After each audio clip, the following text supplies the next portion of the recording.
ርዕሰ ሊቃነ ጳጳሳት ሌዮ 14ኛ በብርሃነ ትንሣኤው ወቅት የተኩስ አቁም ስምምነት እንደሚደረግ ያላቸውን ተስፋ ገለጹ።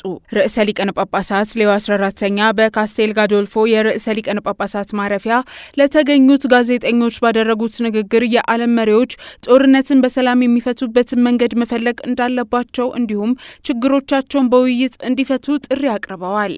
የላቲን ስርዓት አምልኮን በሚከተሉ ካቶሊካውያን ምእምናን ሊከበር ከተቃረበው የፋሲካ በዓል ጥቂት ቀደም ብሎ ባስተላለፉት መልእክት በግጭትና በአመጽ በተጎዳ ዓለም ውስጥ ሰላም መውረድ አለበት ሲሉ አሳስበዋል።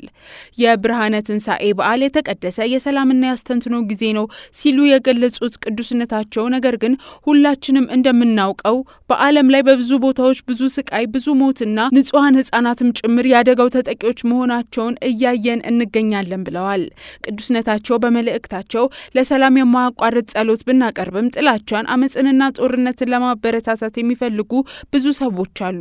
በዚህ ምክንያት ኢየሱስ ክርስቶስ ዛሬም ተሰቅሎ እንደሚገኝ በአመጽ በጥላቻና በጦርነት ምክንያት በሚሰቃዩ ንጹሐን ሰዎች በኩል እየተሰቃየ መሆኑን እያንዳንዱ ሰው በተለይም ክርስቲያኖች እንዲገነዘቡ አጽንኦት ሰጥተዋል።